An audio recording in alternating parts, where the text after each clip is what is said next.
Pero por mientras que me agregan altura, para estar a su nivel, gracias por invitarme, doctora Llamosa, a Carlos Navas como presidente del LACTRIMS y a todos ustedes por estar aquí escuchándome.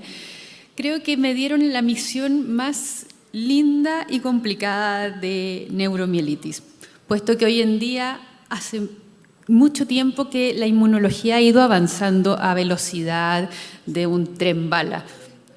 Nosotros probablemente cuando estudiábamos la residencia nos enseñaban que cómo era tan mala suerte del paciente de tener 2 enfermedades autoinmunes, que no podía ser posible.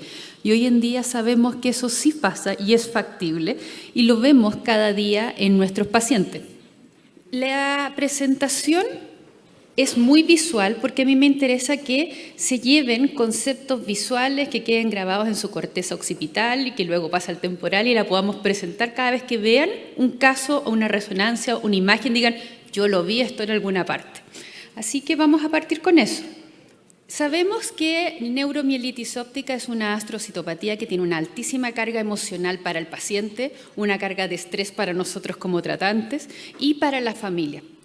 Es importante saber que esta enfermedad, por sus implicancias, tiene un altísimo costo. Y si pensamos que va a ser una enfermedad que va a tener concomitancia con otras enfermedades autoinmunes, implica que el costo terapéutico va a ser alto y por lo tanto debemos ser juiciosos en la elección de la terapia que vamos a utilizar, tanto por sus efectos adversos, por su perfil de seguridad, como su uso prolongado y el pronóstico que pueda brindar.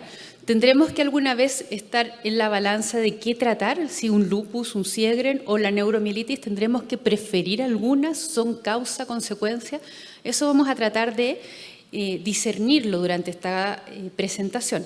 Y es por eso que lo primero que llama la atención es que es una patología poco frecuente, que tenemos series de datos, se están acumulando cada vez más en las distintas series y en los distintos centros, y quisiera que llevaran su atención a este gráfico que está en el lado derecho de su pantalla, donde pueden ver que un paciente con neuromielitis tiene más riesgo de tener enfermedad autoinmune versus un paciente no neuromielitis, pero también tiene más riesgo de otras comorbilidades comunes que la población normal, como es el riesgo de tener más hipertensión y tener más diabetes mellitus. Y pueden ver ahí que no solamente va a haber una enfermedad autoinmune concomitante, sino que se puede registrar más de una. Y esto obviamente va a ser algo evolutivo en el tiempo. No puede que no esté al principio, en el momento del diagnóstico, pero nos llama a saber que este sistema inmune tiene alguna falla intrínseca en distintas etapas de su regulación y que probablemente, lo entendamos más a futuro, pero que probablemente vamos a tener una evolutividad de mayores enfermedades autoinmunes en el camino del paciente con neuromielitis óptica, como lo pueden ver en este gráfico. Y es por eso que es muy importante que como colegas y como miembros de distintos centros nos unamos para hacer nuestras experiencias más patentes. Porque, por ejemplo, en este caso que ven ahí es de un hospital de Irán, en el cual su casuística y su población desarrollaba autoinmunidad solamente antes del diagnóstico de neuromielitis, pero en su seguimiento no veían desarrollo de ningún tipo de autoinmunidad secundaria, lo cual es un poco contrario a la literatura, lo cual nos está llamando a que necesitamos más data y es importante que lo hagamos. Ahora, si revisamos toda la literatura, los nombres de las 2 patologías que más llaman la atención por su prevalencia son el Sjögren y el lupus eritematoso, siendo el lupus eritematoso el más frecuente en predominancia. ¿Y por qué se da esto? Vean el gráfico del sistema inmune, cómo se produce la autoinmunidad, cómo esta autoinmunidad va a llegar al cerebro. Y podemos ver que tenemos por lo menos 4 paneles en el que la vía final común va a ser una disregulación que va a generar que el linfocito B ataque el sistema nervioso central de manera directa o indirecta. Pero el camino previo a este desarrollo del anticuerpo acuaporina 4 o MOC, como nos van a hablar nuestros colegas, es un camino que viene siendo recorrido desde antes y estamos de a poco discerniendo.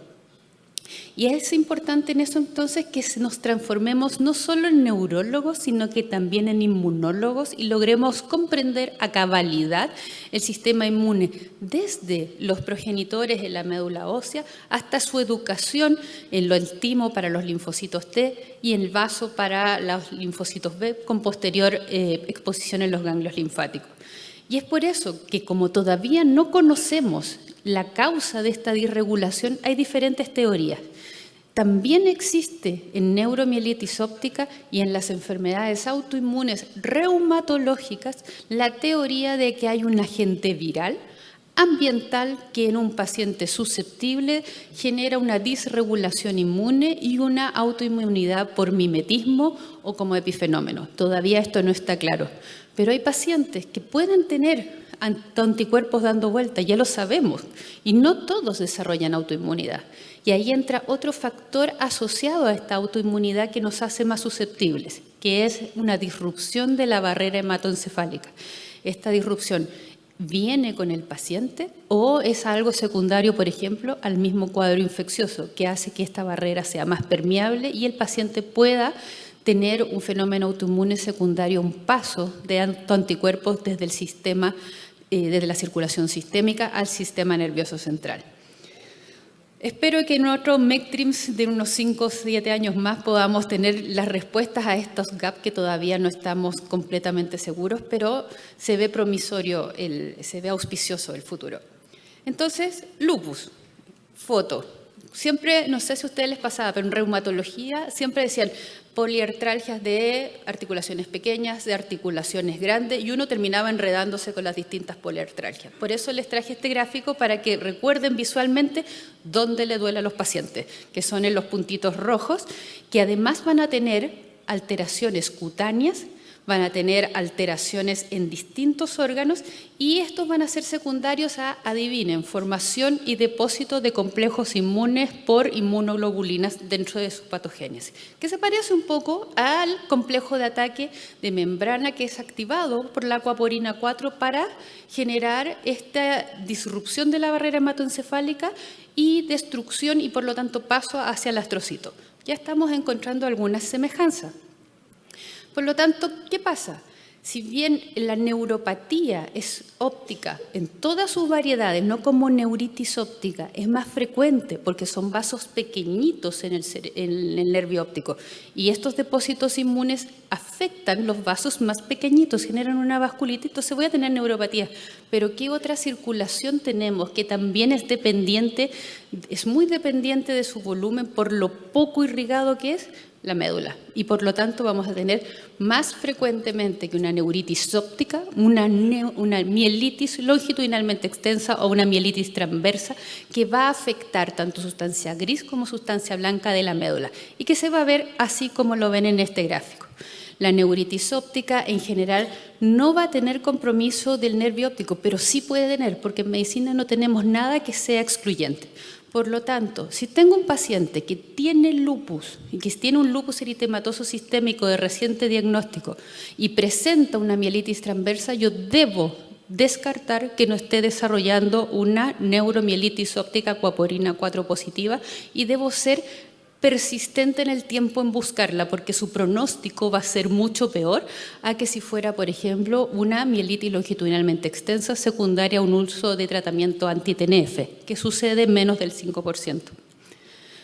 Y podemos ver, como les dije, distintos targets. ¿Y esto qué va a orientarnos? Que por lo tanto un paciente con un lupus que tiene todavía persistencia de un ANA positivo, tiene una probabilidad de más de un 70% de desarrollar una aquaporina 4 positiva y encontrarla en sangre. Y en general, el 70% de las neuromielitis óptica en los pacientes con lupus es precedido del diagnóstico reumatológico previo. Y como les dije, una mielitis longitudinalmente extensa es lo más importante. Si ven ahí la data de la edad promedio, estamos hablando de mujeres de 30 años y 5 años aproximadamente en la evolución, tienen el riesgo de empezar a presentar características como neuromielitis. Otra enfermedad muy prima del lupus eritematoso sistémico, que incluso coexiste muchas veces. No sé si les ha pasado que un paciente reumatológico les llega y dice: tengo lupus y tengo Sjögren y tengo además artritis. Y uno queda como probablemente el paciente no tiene el diagnóstico correcto. Y cuando uno va a las guías americanas de reumatología, ve que estas enfermedades pueden coexistir y que su coexistencia no solo implica una gran disregulación inmune, sino que un peor pronóstico para los pacientes. Y si a esto además le agregamos una neuromielitis, estamos dando una carga catastrofal, emocional, para la salud y para la economía de ese paciente y su familia. También se producen complejos inmunes, como pueden ver acá, y por lo tanto vamos a tener un fenómeno vasculítico, vamos a tener astrocitos, células presentadoras que van a estar involucradas, pero al final nuestros amigos los linfocitos B, plasmoblastos o células plasmáticas, son los finales ejecutores de la memoria inmunológica del sistema adaptativo, que cuando es afectada, porque parte por un error innato en el sistema inmune, como pueden ver, en el sistema inmune innato, vamos a tener más anticuerpos y mayor gravedad. ¿Y cómo se va a expresar si estamos solo en la primera fase, en la fase de Sjögren, dolor articular, ojo seco, boca seca, pero también compromiso de los distintos órganos que tengan vasos pequeños por donde puedan llegar estos complejos inmunes? ¿Y cómo se manifiesta? La principal forma de diagnosticar un Sjögren es con una biopsia de glándulas salivales, donde vemos ese infiltrado inflamatorio linfocítico que ven en la parte inferior. ¿Y cómo se ve su expresión si un paciente tiene una neuromielitis óptica asociada? Como una mielitis longitudinalmente extensa nuevamente, o como una neuritis óptica que en general es desde retrovulvar hacia posterior. ¿Cuál es el punto importante en esto? Que esta mielitis podría ser tan grave que no nos va a dar tiempo para pensar en el diagnóstico de neuromielitis. ¿Por qué? Porque el paciente va a estar en tratamiento con Sjögren y no va a tener, vamos a pensar que está controlado. Pero ¿qué pasa si es al revés? En general, todas las enfermedades suceden después, la neuromielitis sucede después, pero cada vez tenemos más reportes de pacientes que debutan con una neuromielitis y en su evolución tenemos el síndrome de Sjögren. Porque los síntomas, cuando sucede esto del Sjögren, tienden a ser más suaves, pero la concomitancia de ambas patologías infiere un peor pronóstico para el paciente. ¿Y cómo lo vamos a ver? Tal cual como se ve. No hay una diferencia entre los pacientes en la característica de la mielitis o de la neuritis, porque su fisiopatología va a ser común, va a ser la aquaporina 4 con disrupción de la barrera hematoencefálica, que nosotros ya lo conocemos. Pero el problema es que tenemos un sistema inmune que viene fallando de antes y con una gran predominancia en el sistema inmune innato. Sabemos, por los estudios que ya hemos visto en ECTRIMS y en la literatura, que la neuromielitis aquaporina 4 positiva tiene una alteración de la tolerancia periférica, tiene una alteración de la activación del complemento y además tiene un error genético que va probablemente a tener una mayor incidencia. Pero esto, si uno lo mezcla, dice, estábamos siendo un poco miopes en nuestra visión y estamos hablando de una disregulación mucho mayor que nos habla de un puente entre lo que es el sistema inmune innato y el sistema inmune adquirido. Y no los podemos tratar de manera separada porque el sistema nervioso ya no es un privilegio inmunológico. El sistema inmune ataca y vigila el sistema nervioso central. Ojo que si uno lo piensa de manera precoz, la recuperación de una mielitis y una neuritis óptica en un contexto de un paciente con Sjögren debiera tener un poquito de mejor pronóstico y responder más rápido a las terapias. Pero este poquito no debe distraernos de que el pronóstico de una mielitis longitudinalmente extensa es grave y debemos actuar con todas las herramientas que tengamos disponibles en el momento. Y además, otra cosa que es muy importante es que el Sjögren es un poquito más quisquilloso que el lupus y al ser un poquito más quisquilloso también puede presentar otras características que hemos visto en las aquaporina 4, que es el compromiso cerebral. El paciente puede debutar con una encefalopatía, con una gran lesión cerebral que no va a ser tan frecuente de ver en un paciente con un lupus, por ejemplo, neuropsiquiátrico, donde no vamos a tener estas lesiones, vamos a tener infarto cerebral, convulsiones, pero acá, como pueden ver en esos esquemas, de distintos pacientes con compromiso cerebral en el contexto de un Sjögren es que hay lesiones estructurales del hemisferio cerebrales que explican la sintomatología. Y cuando uno hace una biopsia, si tiene estas imágenes y nuevamente no tiene el diagnóstico previo de Sjögren y hace una biopsia de glándulas salivales, vamos a encontrar este infiltrado linfocítico, puesto que hay, al parecer, hay común un epítope de la aquaporina 4 de la neuromielitis con la aquaporina 5 que se expresa en las glándulas salivales. Y podríamos estar hablando de todos los reportes que existen en enfermedades autoinmunes, como por ejemplo de una espondilitis anquilosante. Ojo que también las espondilitis anquilosantes se tratan con anti-TNF y pueden desarrollar mielitis secundaria. La diferencia es que esas mielitis anti-TNF no captan contraste. Miastenia, otra canalopatía asociada a trastorno neurológico que también tiene alteraciones por la vía del complemento, por la vía de formación de anticuerpos y por lo tanto también puede tener en su historial el desarrollo de mielitis principalmente. Lo más importante es que acá la principal expresión no va a ser mielitis como en el Sjögren o en el lupus. Acá el principal compromiso va a ser neuritis óptica. ¿Ya? Y ojo que hay pacientes con neuromielitis aquaporina 4 positiva que pueden tener receptor antiacetilcolina positivo sin clínica de miastenia. Y eso no significa que el paciente va a desarrollar miastenia en un futuro, sino que estamos hablando de una disregulación inmune. NMDA, encefalitis autoinmune frecuente en mujeres jóvenes, se asocia especialmente a teratoma. Se cree, otra vez, es una canalopatía, como lo vimos con miastenia gravis, y acá lo que tenemos de información hoy en día es que si una paciente se presenta con clínica de encefalitis autoinmune y además tiene aquaporina 4 positiva, su pronóstico va a ser peor a que estuviera sola. Y viceversa, un paciente con aquaporina 4 positivo que tiene NMDA positivo en su estudio de sangre va a hablar de que es una disregulación inmune mayor y por lo tanto debemos ser más agresivos. ¿Vamos a medir NMDA en todos? No.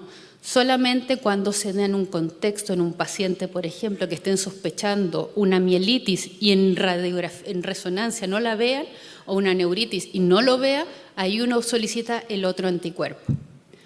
Más enfermedades que también pueden tener, solo para la que las recuerden, enfermedades autoinmunes tiroideas, enfermedad celíaca, hepatitis autoinmune, la piel, un blanco importante, los músculos, un blanco importante, tienen aquaporina 4 y también pueden desarrollarlo. Esto solamente para que vean que la sangre también está afectada y podemos tener anemias hemolíticas autoinmunes en los pacientes con aquaporina 4 y viceversa. Por lo tanto, sabemos que hay un desorden, una desregulación. No sabemos cuáles son los checkpoints, pero sabemos que ya esto es un continuo y que si hay una enfermedad con una alteración en el sistema inmune innato que afecta canales, que genera complejos inmunes, el sistema nervioso central y periférico no van a ser la excepción y en algún momento de su evolución van a estar afectados.